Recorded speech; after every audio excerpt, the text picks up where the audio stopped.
Shalom, smart people. Jumpa lagi dengan saya Agung Pranolo.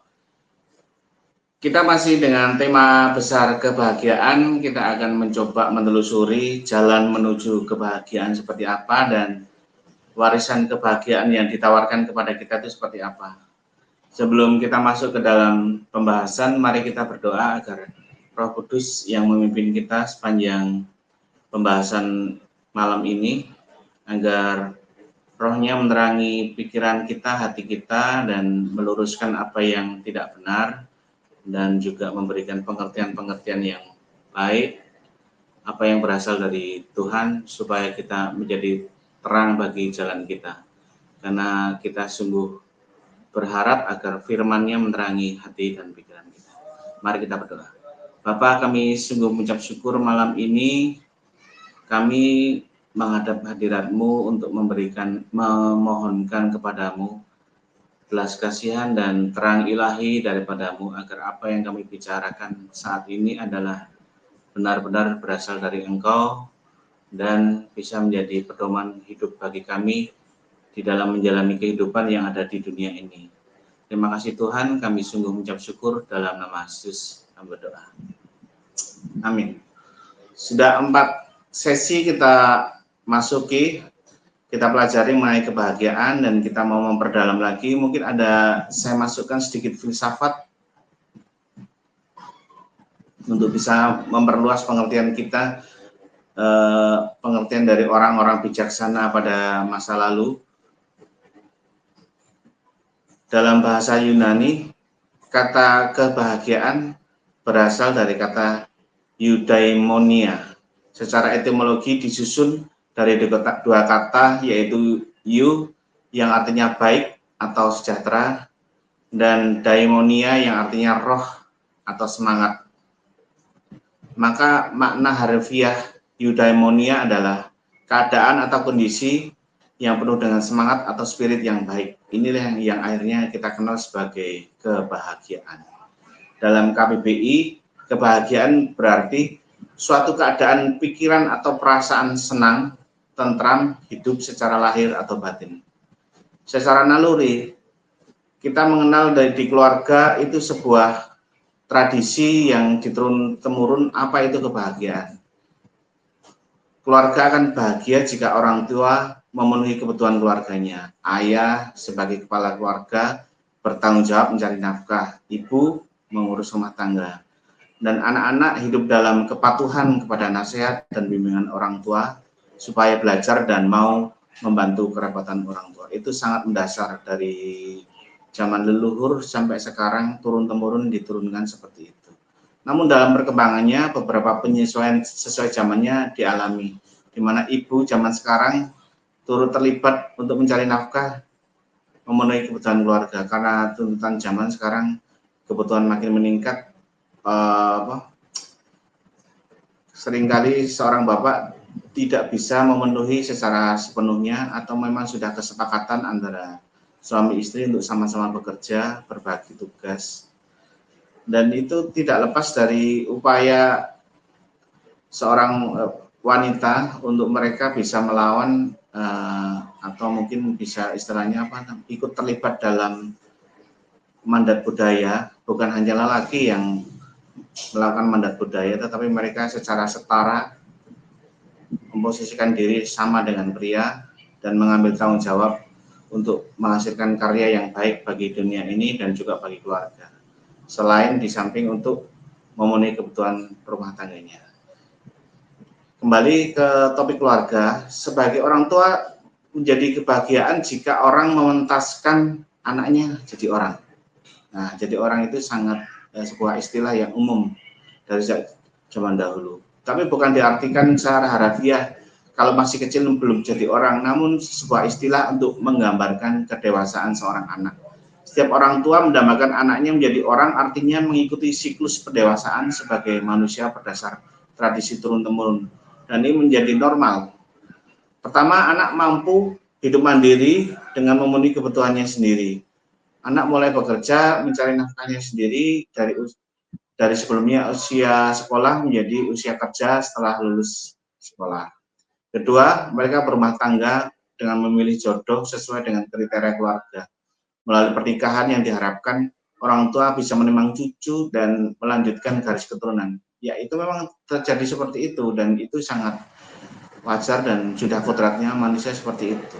Ketiga, mulai memiliki kepemilikan sendiri demi menunjang kehidupan keluarganya sendiri seperti rumah, kendaraan, dan lain-lain. Itulah kebahagiaan orang tua bagi anak-anaknya yang istilahnya mentas gitu ya. Jika itu semua bisa dialami anak-anaknya, maka orang tua akan berbahagia karena anaknya telah menjadi orang.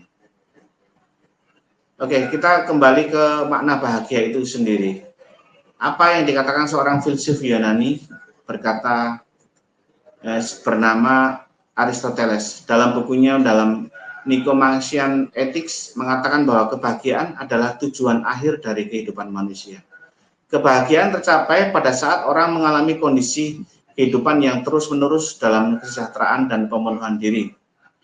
Bukan sekedar kesenangan sesaat atau kepuasan material.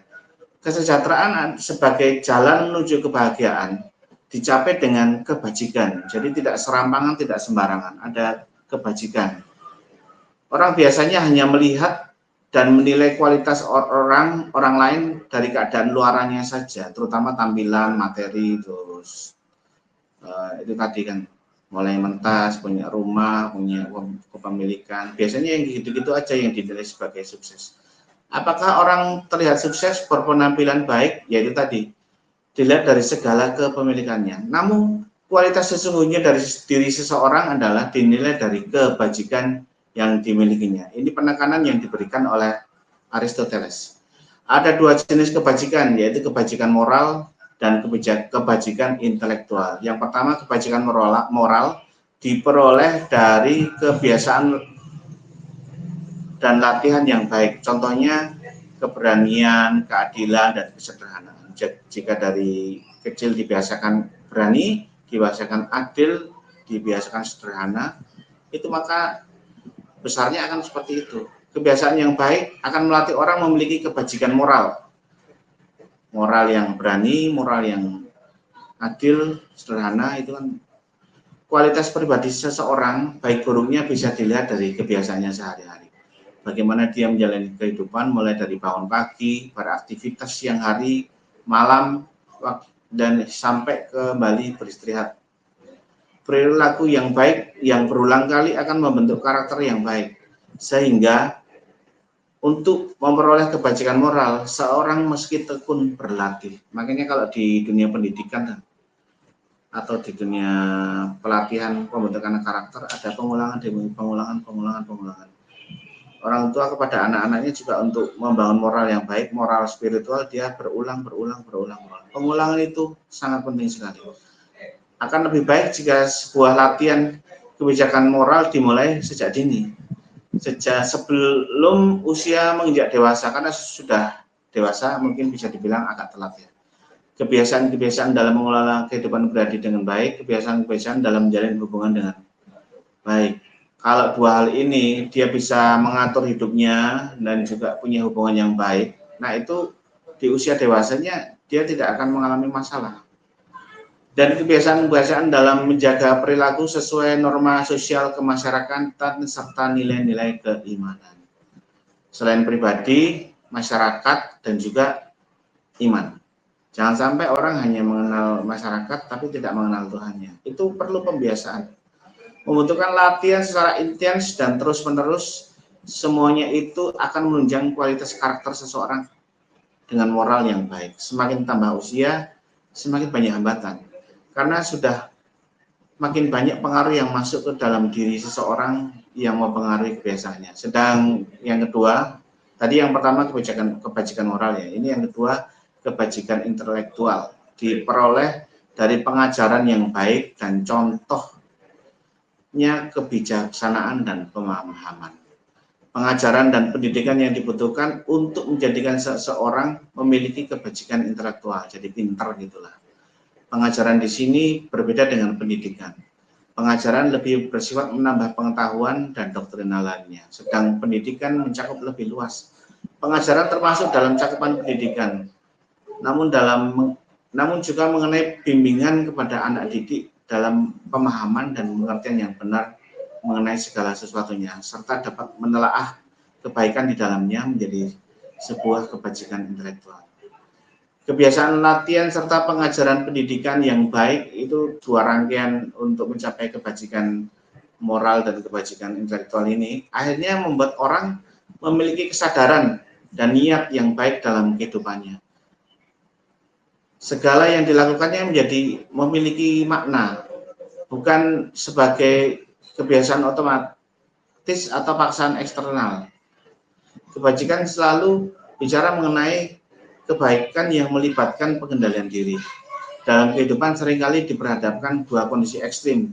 Semisal kebajikan keberanian berada di antara tindakan nekat, terlalu berani, atau pengecut, terlalu sedikit keberanian. Kedua hal ini dihindari karena kebajikan ditemukan di tengah-tengah. Pemenuhan diri sebagai jalan menuju kebahagiaan. Hal ini diraih dengan memenuhi kodrat sebagai makhluk rasional yang menggunakan akal dan kebijaksanaannya untuk mencapai hidup mulia. Kehidupan yang baik tidak dijalani dengan menempuh jalan pintas. Kompromi selalu lahir dari hawa nafsu yang ingin cepat mencapai tujuan. Jalan pintas selalu mengorbankan nilai-nilai moral dan etika yang merugikan diri sendiri dan orang lain. Jalan pintas akan membawa orang kepada berbagai pencobaan. Semisal tujuan tetap tercapai secara instan, namun ada penderitaan dan kerugian tambahan yang tidak perlu yang mungkin terjadi. Ini pasti terjadi ya, selalu ada harganya. Sebagai contoh, dalam perkara kecil seorang pelajar yang membiasakan diri mencontek waktu menjalani tes akademik, pada akhirnya tidak memahami pentingnya menaati peraturan, membentuk karakter yang buruk di masa depan akan terbiasa untuk menabrak aturan yang merugikan diri sendiri dan orang lain. Menggali potensi diri seorang anak sejak dini dengan selalu mengasah akal dan menggunakan kebijaksanaannya akan memberi posisi sosial terhormat sejak dini. Di masa depan menjadikannya menjadi seorang pemimpin alamiah yang berintegritas dan langka. Dikatakan langka karena di zaman akhir ini orang hanya mencari jalan pintas untuk mencapai tujuannya dan tidak memahami kebijaksanaan. Yang mereka tahu hanya nafsunya, ingin selalu memenuhi keinginannya. Hawa nafsu inilah yang membawa kepada penderitaan. Karena hawa nafsu memberikan gejolak jiwa yang tidak pernah padam oleh tuntutan pemenuhan kepuasan. Sehingga orang yang menggunakan akal dan kebijaksanaannya akan memimpin mereka kepada ketenangan dan keteduhan, memimpin mereka kepada kebahagiaan. Pada akhirnya, manusia adalah makhluk sosial, akan menemukan kebahagiaan dalam komunitas sosial yang baik. Masing-masing individu berpartisipasi dalam kebajikan, saling berkontribusi pada kesejahteraan masyarakat, bangsa, dan negara. Kita belajar lebih dalam lagi mengenai indeks kebahagiaan. Kebahagiaan individu tidak bisa dilepaskan dari kondisi sosial kemasyarakatan dan tata kelola negara. Wellbeing Research Center of University of Oxford UK memberikan rilis resmi indeks kebahagiaan suatu negara berdasarkan dukungan sosial, pendapatan, harapan hidup sehat, kebebasan, dan untuk membuat pilihan hidup, kemurahan hati, persepsi anti korupsi, persepsi korupsi. Penelitian ini tidak jauh dari rumusan kebahagiaan Aristoteles, berbasiskan kesejahteraan dan pemenuhan diri terus-menerus. Melalui indeks tersebut ada 10 negara dengan skor tertinggi. Mereka adalah Finlandia, Denmark, Islandia, Swedia, Israel, Belanda, Norwegia, Luxembourg, Australia, dan Swiss. Ada sebuah fakta menarik di balik data tersebut, saudara. Finlandia sebagai negara dengan skor tertinggi dalam indeks kebahagiaan, bertahun-tahun mereka selalu nomor 1 terus. Ternyata memiliki satu cacat. Tingkat bunuh diri yang tinggi di Finlandia menjadi sebuah ironi. Ironinya karena bukan negara dengan tingkat bunuh diri terendah. Logikanya kalau sudah bahagia kan berarti tidak mungkin bunuh diri ya. Itu justru kebalikannya. Bunuh dirinya tinggi. Ini tidak lepas dari definisi kebahagiaan sebagai keadaan sejahtera dan puas mengalami kesejahteraan yang terus-menerus. Itu definisi yang sifatnya ya duniawi lah, atau pada pemikiran manusia, duniawi dan jiwani lah, seperti itu. Dan pemerintah menerjemahkan kebahagiaan menjadi sebuah statistik pencapaian operasional yang bisa diukur. Padahal kebahagiaan itu abstrak ya, sesuatu hal yang sebenarnya tidak bisa diukur. Namun ini menjadi upaya manusia untuk paling enggak ada sebuah upaya pembangunan sehingga diberikan skor-skor yang sifatnya statistik pencapaian operasional. Finlandia, sebuah negara Eropa yang memiliki kultur individualis. Nah, problemnya di situ. Manusia itu sebenarnya makhluk komunal, tetapi bangsa Eropa yang menjadi tolak ukur dunia adalah bangsa yang individualis. Sebuah fakta yang membuat Finlandia mengalami kendala-kendala lain yang dalam mencapai kebahagiaan yang tidak bisa diukur karena lebih bersifat emosional. Finlandia sebagai negara di daerah dekat dengan kutub utara memiliki musim dingin yang gelap dan panjang, membuat penduduknya menjadi terisolasi dan akhirnya mengalami gangguan kesehatan mental. Itulah yang menjadi penyebab kematian dengan bunuh diri di Finlandia. Orang karena gelap yang berbulan-bulan menyendiri di rumah, dan itu ya sungguh bikin stres. Data terakhir worldpopulationview.com menyebutkan angka bunuh diri di Finlandia termasuk tinggi untuk ukuran negara paling berbahagia dunia. Angka kematiannya akibat bunuh diri 15,3 per 100.000 populasi. Itu sama dengan Jepang yang bahkan tidak masuk dalam 20 besar negara paling bahagia. Pemerintah Finlandia tentu sudah melakukan upaya-upaya supaya tidak terjadi semacam itu ya. Jadi berdasarkan standar yang ditetapkan dunia, kesejahteraan duniawi tidak menjamin kebahagiaan sesungguhnya. Belajar dari kasus Finlandia, pencapaian kesejahteraan duniawi tidak menjamin kebahagiaan, namun bukan berarti mengurangi upaya kita meraih kesejahteraan. Karena bagaimanapun itu dibutuhkan, namun saja bukan satu-satunya ukuran kebahagiaan. Kita yang belajar kebenaran firman Tuhan sudah tahu bahwa sumber kebahagiaan adalah Allah itu sendiri. Karena di dalam Allah, di dalam Tuhan Yesus Kristus, lebih spesifik itu ya, semua orang mau beribadah kepada Allah, tetapi kita spesifik di dalam Tuhan Yesus, kita beroleh akses langsung kepada surga untuk memperoleh kebahagiaan. Setiap saat kita membutuhkan, kita bisa mengaksesnya dalam jumlah berapapun, karena dia tidak terbatas, akhirnya kita memperoleh akses kebahagiaan yang tidak terbatas. Begitu saudara, amin. Makanya sangat berbahagia kita orang-orang yang menerima kasih karunia Tuhan, kenal dengan Tuhan Yesus, beroleh berkat berupa firman Tuhan, dan kita bisa mengakses dengan cepat Alkitab. Silakan dibaca di rumah, direnungkan, jangan lupa berdoa senantiasa kepada Tuhan, dalam segala hal andalkan Tuhan. Kalau bisa hafalkan ayat-ayatnya, renungkan. Kalau mamanya pas kebetulan menghadapi masalah, coba diingat-ingat ayat hafalannya gimana yang sesuai. Seperti waktu saya dulu bekerja di awal-awal, saya mengalami tingkat stres yang cukup tinggi, tetapi waktu saya berangkat bekerja, waktu itu saya ucapkan, kebajikan dan kemurahan Tuhan selalu mengikutiku seumur hidupku.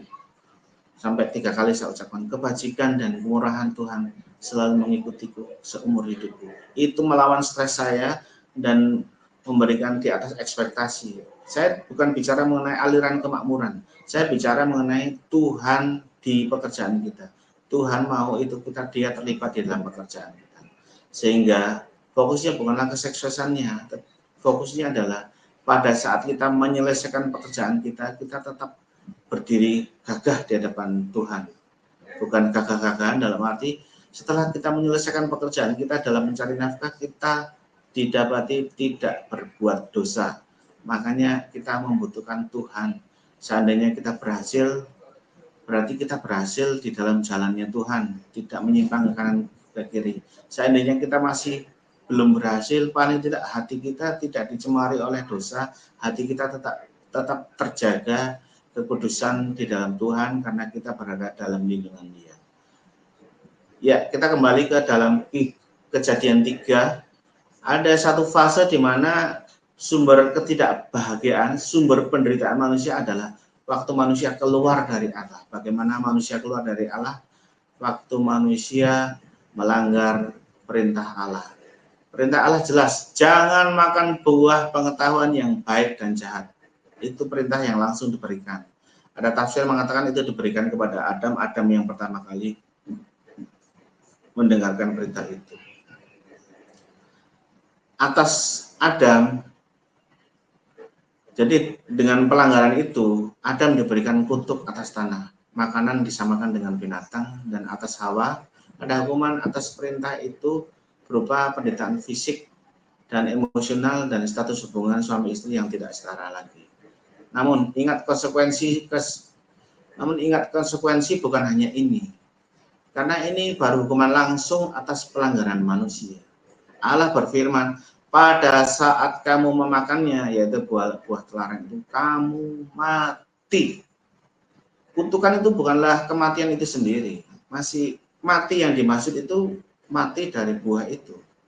Makna mati ada dua. Pertama, perubahan hubungan status manusia dengan Allah. Setiap kali manusia berjumpa dengan Allah atau ibadah, harus ada korban darah. Waktu Allah membuatkan manusia pakaian dari kulit binatang, ada pencurahan darah yang terjadi. Atau bisa dikatakan ada kematian. Kematian binatang sebagai ganti murka Allah. Sehingga digenapi firman Allah, pada saat itu kamu akan mati.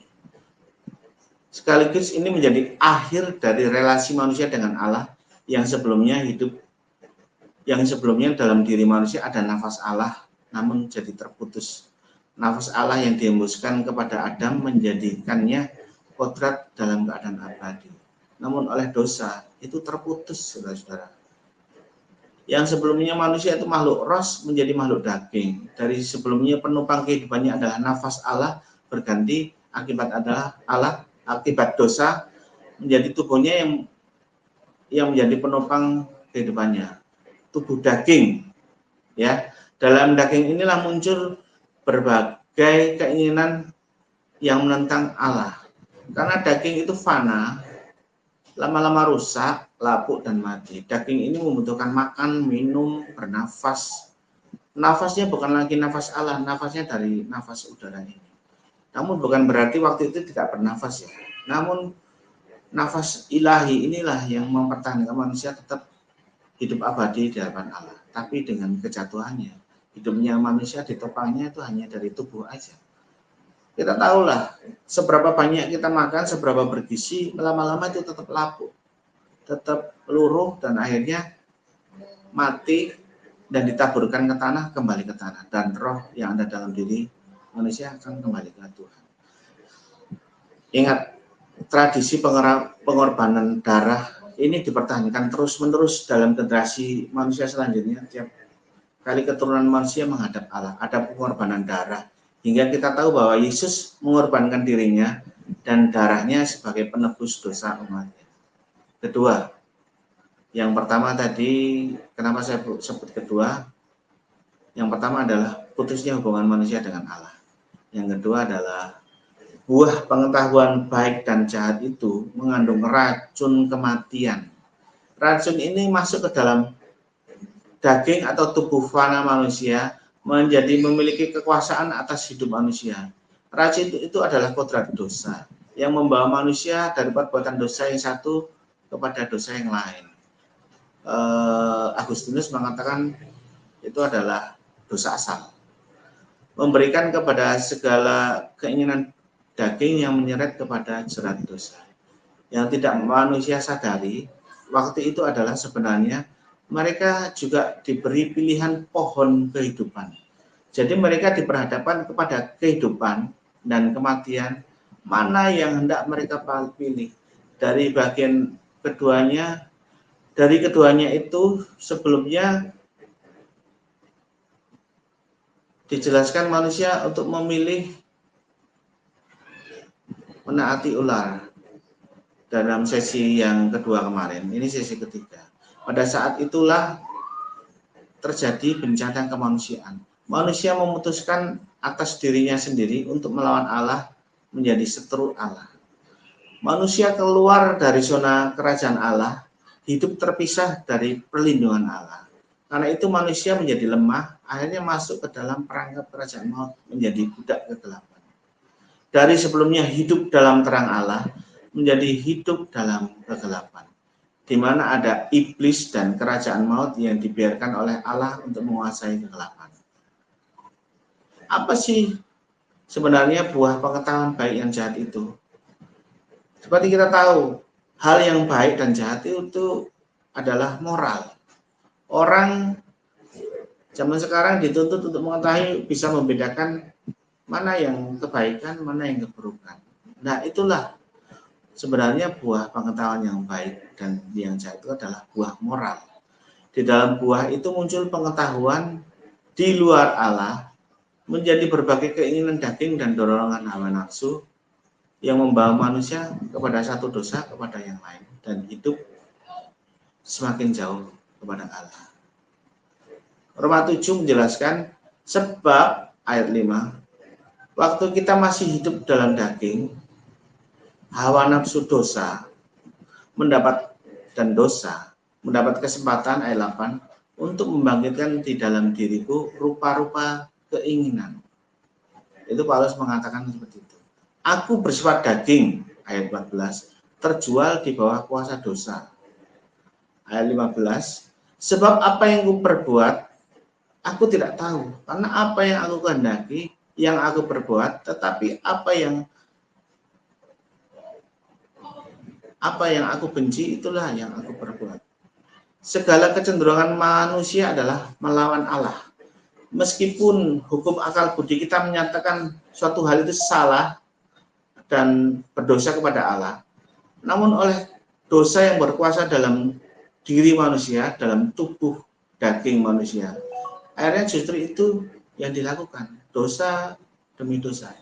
Dosa di sini adalah racun kematian dari buah pengetahuan yang baik dan yang jahat. Jadi ini merupakan kata benda atau suatu subjek yang seolah-olah hidup menguasai tubuh manusia. Selama manusia hidup di dalam tubuh ini, itu yang terjadi.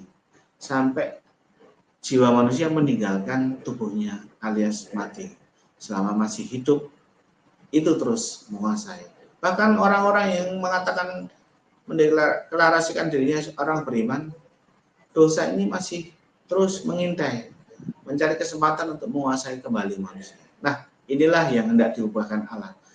Melalui kuasa kebangkitan yang diterima melalui baptisan, manusia telah mati atas daging dan kuasa dosa. Lalu keluar dari air baptisan, dibangkitkan bersama-sama Yesus. Selanjutnya masuklah Roh Kudus ke dalam diri manusia. Roh Kudus ini menjadi suatu hal baru dalam diri manusia. Pada mulanya Adam menerima roh Allah, dikatakan hembusan nafas Allah yang menghidupkan debu tanah. Allah adalah roh, dalam bahasa Ibrani berkata ruah, dalam Yunani pneuma, artinya angin. Waktu Allah menghidupkan manusia, diri Allah sendirilah yang menghidupkan manusia itu. Maka di dalam Yesus hal ini digenapi kembali. Tuhan Yesus waktu itu masih di dunia sebelum naik ke surga, dikatakan di kitab Yohanes, Tuhan Yesus menghembusin murid-muridnya. Jadi dia sudah menghidupkan murid-muridnya dengan hembusan nafasnya Tuhan Yesus sendiri. Ini digenapi kembali ke dalam Yesus, yaitu melalui Roh Kudus yang kembali masuk ke dalam diri manusia. Akhirnya kita bisa katakan manusia menjadi wadahnya Allah. Tubuh kita ini hendak dijadikan bait suci Allah atau wadah Allah, bukan lagi menjadi wadah dosa atau kuasa dosa. Makanya karena tubuh kita ini adalah wadahnya Allah, kuduskanlah tubuhmu sebagai persembahan yang hidup dan yang kudus dan yang berkenan kepada Allah. Orang-orang yang beriman dan ditebus oleh darah Yesus tidak memiliki lagi hak atas tubuhnya, karena tubuhnya telah dibeli, hendak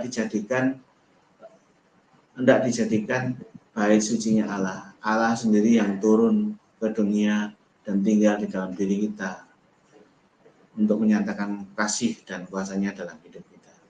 Dengan jalan ini, manusia menjadi tahir dan layak menghadap Allah. Waktu Roh Kudus masuk, kita jadi tahir, dikuduskan. Manusia tidak akan dihukum kematian lagi waktu menghadap Allah. Seperti kita tahu, waktu manusia dalam dosa menghadap Allah adalah kematian. Adam dan Hawa pertama kali jatuh dalam dosa harus ada kematian. Binatang dibunuh, diambil kulitnya, ada darah tercurah. Habel mempersembahkan korban berupa sembelihan ternaknya.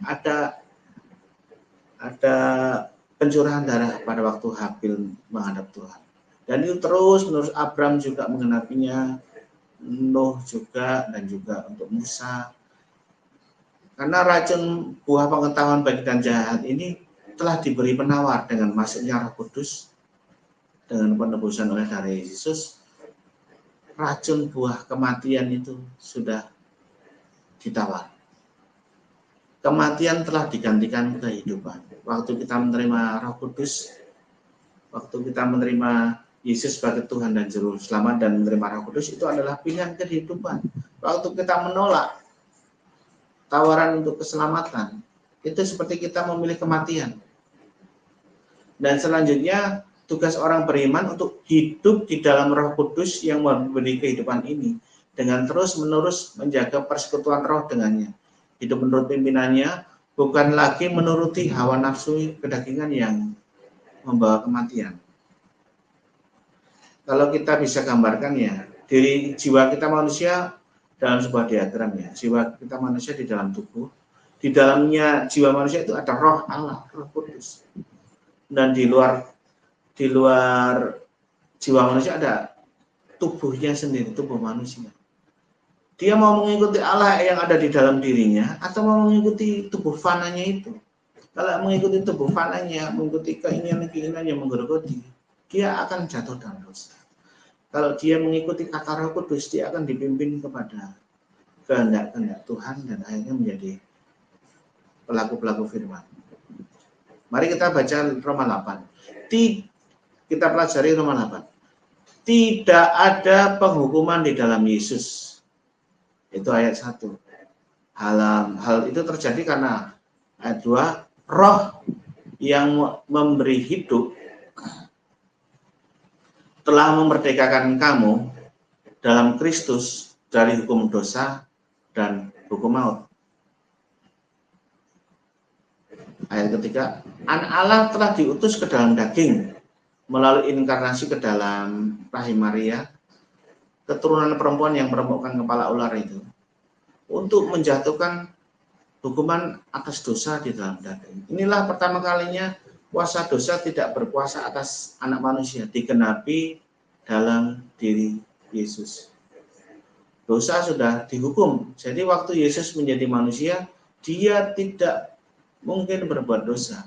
Karena dalam prosesnya dia masuk ke dalam tubuh, kuasa dosa dan dosa itu sudah dihukum.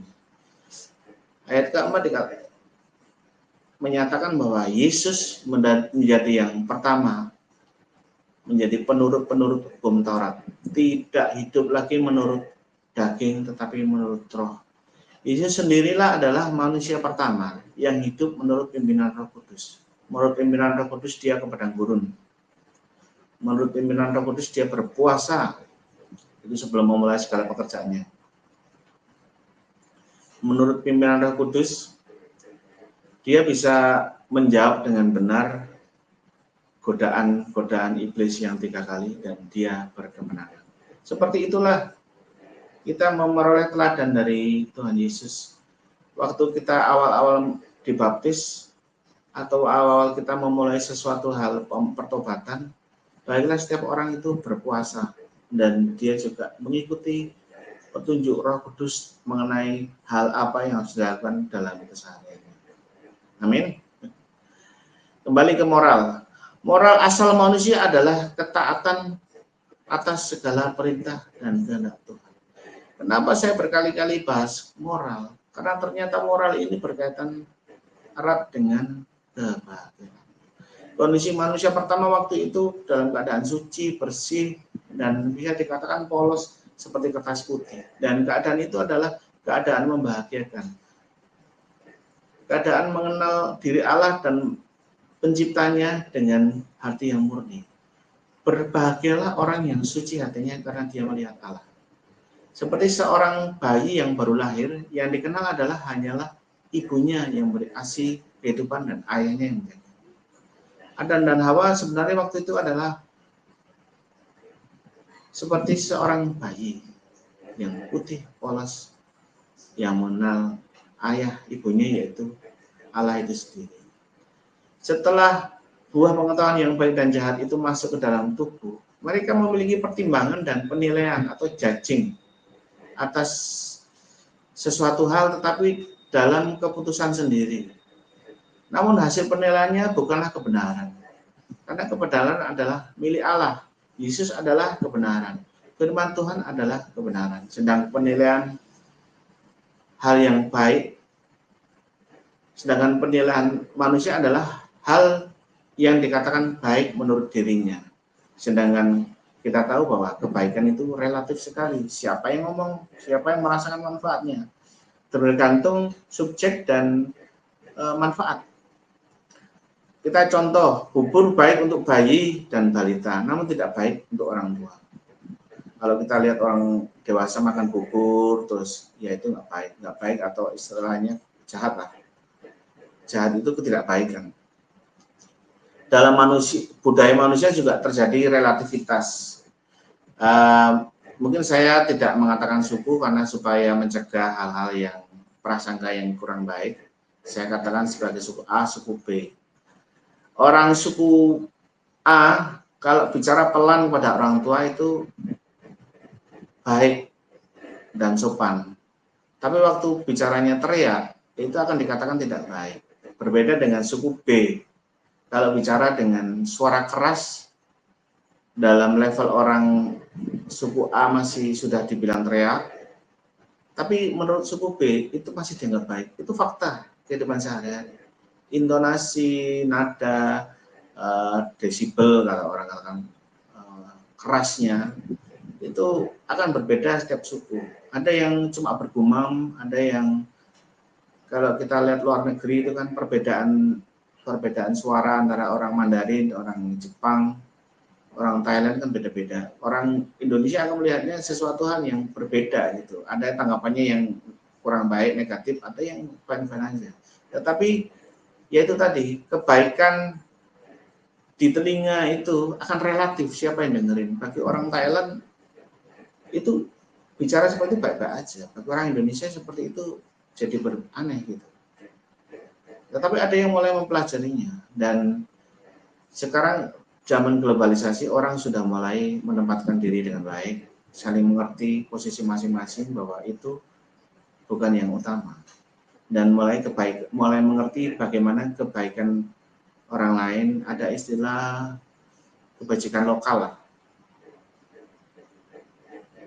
local wisdom. Oke, kembali. Apa yang baik oleh seseorang dalam kesempatan yang sama akan menjadi dianggap jahat untuk orang lain karena perbedaan latar belakang. Dalam perkembangan peradaban manusia berkumpul berdasarkan kesamaan yang dimiliki. Kelompok masyarakat tertentu akhirnya memiliki standar moralnya masing-masing. Pada waktu Menara Babel, mereka dikacaukan bahasanya sehingga mereka berkelompok berdasarkan bahasa masing-masing. Lalu mereka juga berkelompok lagi berdasarkan wataknya masing-masing. Kelompok-kelompok ini hari semakin banyak manusia, semakin banyak kelompoknya. Maka muncullah suku A dengan moral komunalnya sendiri, suku B dengan moral komunalnya sendiri. Ada banyak ragam suku dan bangsa di dunia ini. Moral komunal ini sering disebut sebagai adat istiadat dan norma yang mengatur setiap individu dan kelompok bagi suku bangsanya. Bagaimana dengan individu? Manusia memiliki moral diri yang dipegang teguh sebagai kebenaran, yang padahal itu hanyalah kebaikan relatif bagi dirinya. Dan di luar itu akan dianggap ancaman atau jahat bagi dirinya. Ego yang mengaturnya. Semuanya akan ditimbang berdasarkan kebaikan dan kepentingan diri. Inilah egois. Moral diri ini diperoleh dari berbagai macam hal. Menurut ilmu neuroscience, sejak bawaan bayi, manusia sudah memiliki rekaman DNA dari leluhurnya mengenai hal yang baik dan yang jahat. Dari sejak zaman ribuan tahun dulu diturunkan sampai sekarang. Makanya terbentuklah bangsa-bangsa dengan watak yang berbeda-beda. Inilah yang menjadi kutub turun-temurun yang diawali dari buah pengetahuan yang jahat dan baik. Dalam penelitian modern, pola perilaku trauma dan bahkan tendensi moral bisa terprogram dalam DNA dan diturunkan ke generasi berikutnya. Ada gen-gen tertentu yang mengatur impuls sosial, empati, agresi, dan bahkan kecenderungan terhadap kecemasan dan pelanggaran moral. Ini bisa dipelajari di ilmu neuroscience dan psikologi ya. Kita hanya cuplikan dikit-dikit aja. Neuroplasticity itu adalah otak bisa berubah berdasarkan pengalaman, bekerja berdasarkan fondasi awal bawaan genetik. Inilah yang memungkinkan bagi orang atau bayi yang terlahir menerima didikan orang tua, lingkungan, adat, serta norma masyarakat bangsanya. Kalau kita mempelajari neuroscience sangat mendalam, seolah-olah manusia itu hanya diatur dari hormon-hormon dan otak-otak itu ya. Tetapi di atas itu semua kita ingat bahwa yang memberikan hormon itu ya Tuhan, yang menciptakan hormon itu Tuhan. Dan namun yang merusak itu adalah dosa. Dan kerusakan itu macam-macam, ada yang sampai cacat mental, cacat otak. Cacat mental adalah cacat otak. Kerusakan otak berarti kerusakan mental. Dalam perkembangan peradaban manusia berusaha untuk mempertahankan corak khas suatu suku atau bangsanya. Jadi moral komunal mereka berusaha untuk pertahankan menjadi identitas mereka.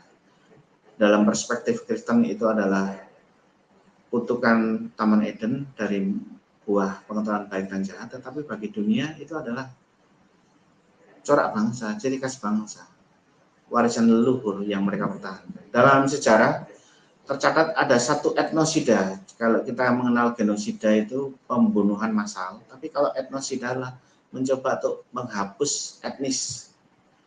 Ada satu bangsa yang menduduki Asia Timur Laut yang menghuni di sana abad ke-12. Namanya adalah bangsa Khitan dengan kekaisaran dinasti Liao. Bukan Khitan Sunat ya, Khitan nama bangsa, Khitan. Secara darah atau keturunan mereka masih ada sampai sekarang. Namun secara identitas sebagai suatu bangsa mereka sudah terhapus melalui proses penaklukan, asimilasi dan paksaan asimilasi paksa dan larangan budaya. Pemaksaan ini akhirnya generasi selanjutnya kehilangan identitas sebagai bangsa kita. Bangsa dan suku bukan mengenai keturunan darah aslinya saja, tapi juga identitas bangsa dan suku. Seperti halnya anak-anak keturunan orang Indonesia terlahir di luar negeri, mereka telah kehilangan identitas bangsanya atau sukunya karena sudah dicabut dari akarnya. Demikian pula orang beriman, kita bukan berasal dari dunia ini, namun diutus ke dunia ini seperti domba di tengah serigala. Orang beriman memiliki standar moral sendiri, menjadi moral ilahi, moral yang menurut roh dengan nilai-nilai kebenaran firman Tuhan.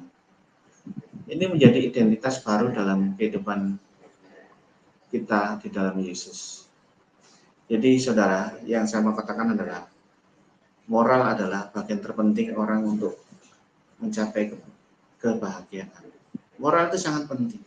Perlu ditanamkan nilai-nilai kebenaran firman Tuhan yang menjadi moral diri orang. Itu adalah moral ilahi, moral yang berasal dari Tuhan.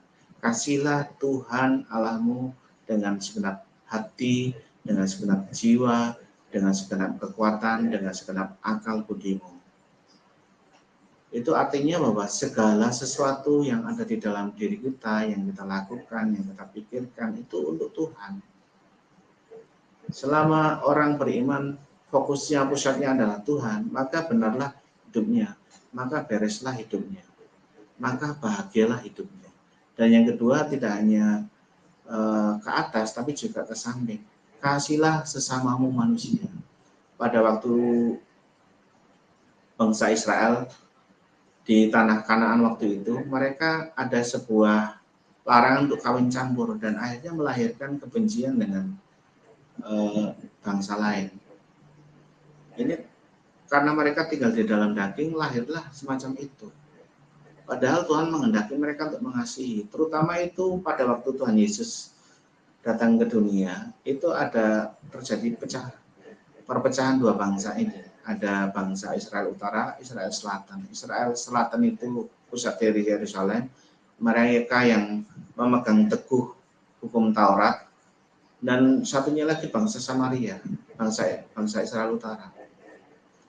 Samaria ini adalah penduduknya kawin campur dengan orang-orang Asyur. Pada waktu mereka dibuang ke Asyur, orang-orang dari berbagai bangsa datang ke situ dan kawin campur dengan mereka, kawin campur dengan orang-orang Samaria. Dan menurut tradisi orang Yahudi Israel Selatan, orang-orang yang kawin campur itu orang kafir. Tetapi Tuhan Yesus mengatakan melalui perumpamaan orang Samaria yang baik hati, bahwa siapakah sesamamu manusia? Sesamamu manusia adalah yaitu orang Samaria. Tidak ada lagi tempat di dalam Yesus kebencian ras, kebencian perbedaan karena kawin campur itu tadi. Di dalam Yesus orang beriman adalah saudara, tidak ada lagi bangsa lain, tidak ada lagi orang suku lain. Di dalam Yesus kita sama-sama orang dari kerajaan surga. Meskipun warna kulit kita berbeda, meskipun rambut kita berbeda, meskipun hobi kita berbeda, meskipun jumlah kekayaan kita berbeda, yakinlah kita adalah saudara di dalam Yesus. Apapun atribut kita di dalam dunia ini, itu adalah atribut sementara. Kalau saya orang Jawa, saya sementara saja jadi orang Jawa. Setelah kedatangan Tuhan Yesus nanti, saya tetap warga kerajaan surga. Kejawaan saya akan berakhir dengan kematian saya nanti, pada waktu saya kembali kepada Tuhan. Namun hidup yang sementara ini, meskipun kita umur 70, 80, 90 tahun, itu kenakanlah Kristus, kenakanlah moral ilahi. Kasihlah Tuhan Allahmu, kasihlah sesamamu manusia, kasihlah tetanggamu yang mungkin beda kepercayaan. Mereka adalah sesamamu manusia. Tidak boleh membeda-bedakan, tidak boleh menyingkiri. Moral seperti inilah yang dipertahankan. Sehingga dalam segala keadaan, baik di rumah, di masyarakat, di pekerjaan, di gereja, kita akan menjadi manusia yang bebas bergaul dengan siapapun. Dan itulah itu salah satu bentuk-bentuk kebahagiaan yang kita peroleh di dalam kemerdekaan di dalam Yesus. Amin, saudaraku. Puji Tuhan. Untuk sesi keempat ini cukup sekian. Mari kita berdoa agar Tuhan memeteraikan kebenaran firman malam ini. Ya Tuhan, kami sungguh mengucap syukur kebenaran firman-Mu telah disampaikan. Kami mau taat dan tunduk kepadamu. Segala hal yang baik daripadamu itu kami terima menjadi pegangan hidup kami, menjadi moral diri kami, agar kami bisa mengasihi Tuhan dan mengasihi sesama. Karena itulah yang kukehendaki. Kami ini adalah warga kerajaan surga, bukan hanya warga negara Indonesia, namun kami adalah warga kerajaan surga, dan satu sama lain kami saudara seiman adalah saudara. Terima kasih Tuhan, kami sungguh mengucap syukur. Dalam nama Yesus kami berdoa. Haleluya. Amin. Amin.